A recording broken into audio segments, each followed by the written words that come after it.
This is a damn big car, and it's going to take you a while to digest it all in. The 2021 Kia Carnival.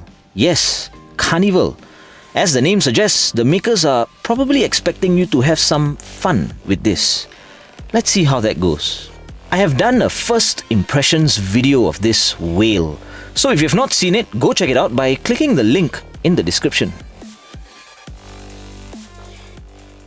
What the bloody mammoth? Ever heard of a GUV? A grand utility vehicle?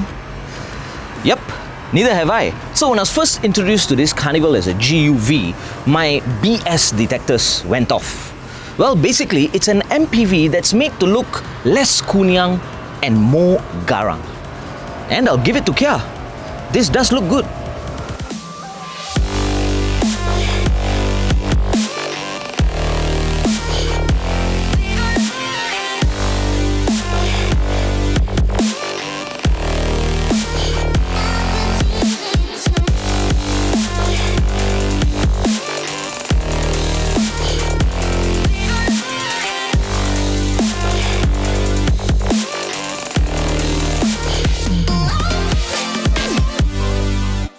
Back to the bear.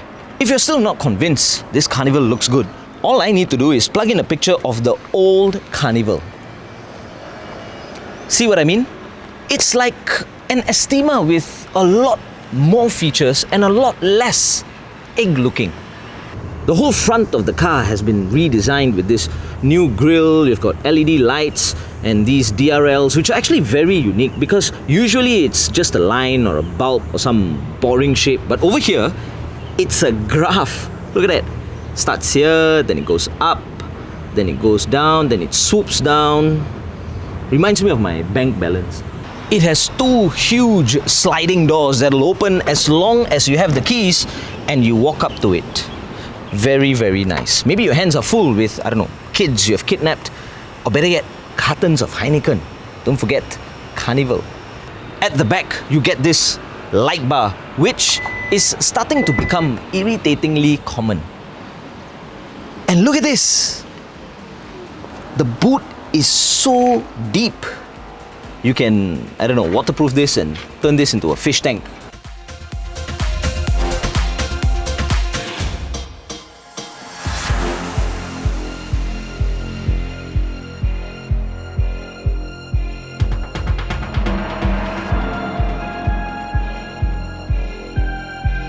And to fold the seats, you just pull this. Tank is gone and you now have this massive lounge. Actually, I feel like a air stewardess doing this.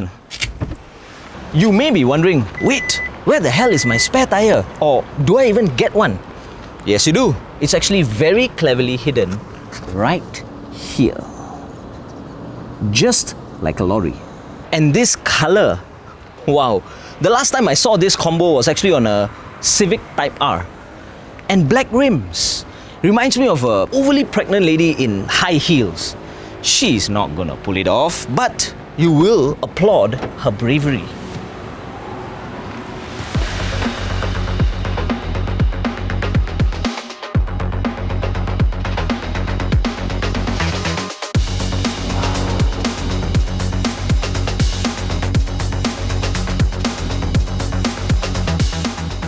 The second row is business class and the third row is economy. This is the 7-seater configuration, 223. There is a 233 8-seater configuration which is slightly cheaper. On this you get captain chairs which move front, back, left, right manually but recline electronically. Of course it's comfortable, like I'm about to get my massage, waiting for my special. Anyway, I know on the overseas models, you get two huge screens, for the second row. But then again, we are Singaporeans. We don't deserve nice things. Plus, we all have a Taobao account.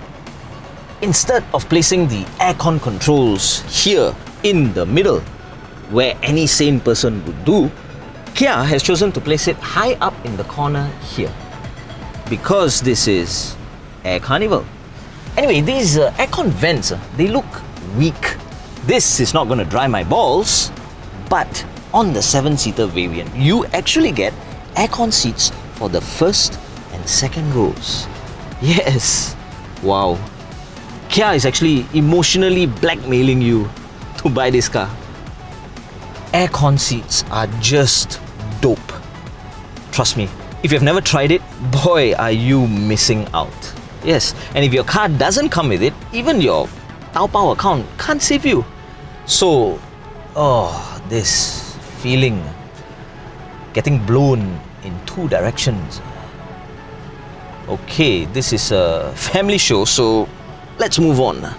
On to the budget class.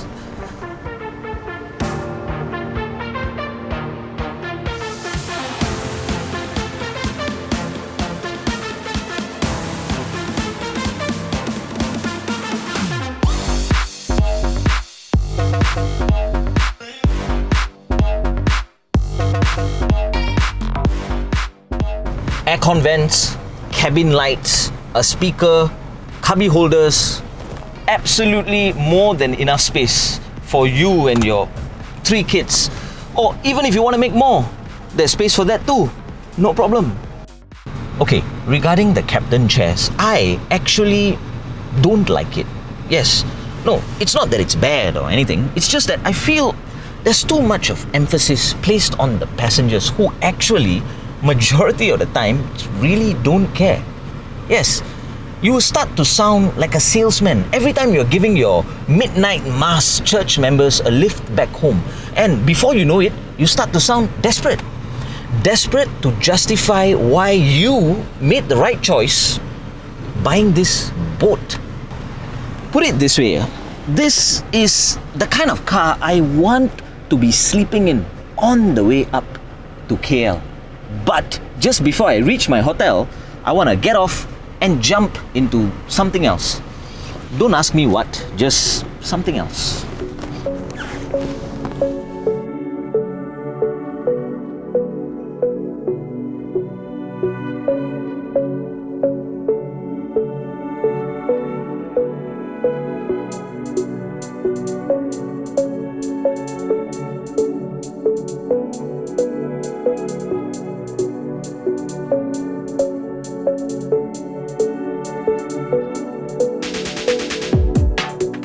Just to give you an idea of how wide this is, look at that. Yeah, and you get another fish tank over here. Okay, anyway, lots of tech and gadgets. Again, if you want the full list, go check out the article. I'm just going to touch on the key points. Infotainment is good with CarPlay and wireless charging, but your instrument cluster is analog and you get this miserable display in the middle. Again, the overseas models, you get the fully digital one, which I just wish this car had. Now, you remember the blind spot monitoring cameras on the Kia Sorento?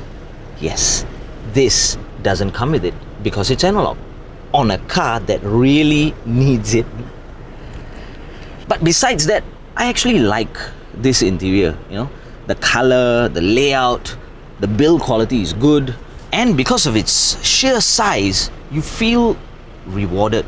Like when you enter a hotel room for the first time, certain things may be out of place, but if it's really, really big, you start to console yourself, telling yourselves that you made the right choice.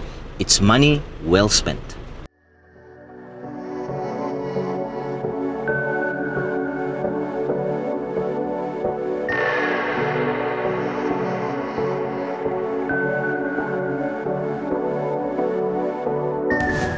This Goliath is 2.2 tons. Yes, and speaking of 2.2, it comes with a 2.2 litre diesel turbo engine producing 202 brake horsepower, 440 on torque through an 8-speed automatic gearbox to the front wheels. Most MPVs in Singapore comes with vending machine engines. I mean, let's face it, manufacturers are way more interested in fuel economy rather than power, which is why, if you think about it, this 2.2 litre diesel turbo may actually be a better option. And yes, it is a diesel, but it's surprisingly quiet.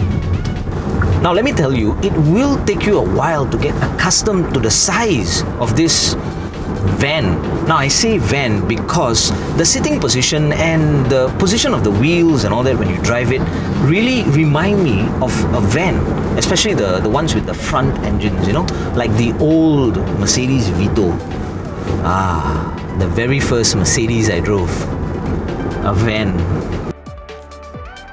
You do get zoomable 360-degree cameras and lots of sensors and all that. But take note, there is no park assist. Actually, does anyone even use those? Apart from that, it's not the most comfortable, but it's going to be perfect, especially if you have a large family. And given the fact that it's really huge and it's a diesel, it will start to make you feel like a bus driver. Yes, you want to start collecting fares from all your passengers. Speaking of bus driver, unlike the Alphard's, Noah's and Voxys, I really don't see this car becoming a PHV slave. You know, yes, maybe one or two may slip through the cracks, but I think it's got too much of a unique factor to it, which may be a good or a bad thing, depending on how you look at it. And don't forget, this is currently the most expensive Kia in the market. Of course, after the Stinger, 205 Gs. I think, since our government is encouraging you and me to have more babies, baby making, they should give us a rebate on this, you know, or at least allow us to pay with our baby bonus card.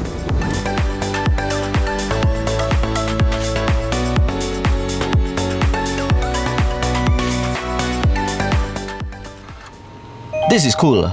The seat actually retracts backwards when you switch off the engine, so it's easy for you to get out of the car, because the car by default assumes you're already pregnant with child number 4. Anyone who ends up buying this gentle giant definitely looked at an Odyssey and a Velfire first, and surprisingly you can get those at a lower price. Basically, you don't shortlist a car like the Carnival. It's either you want it or you don't. And to commit to something like this, you can't be a play it safe kind of guy. It just won't work. Like when you get stuck at the edge of a bungee jumping cliff. You'll never do it until you get a kick from Captain Crazy, which is sometimes what we all need. Yes. Having said that, I think Kia has done a good job with this people mover. That's it from me, Jackie. Don't forget to like, share and subscribe, and tap your EasyLink card. I'll see you guys on the next episode.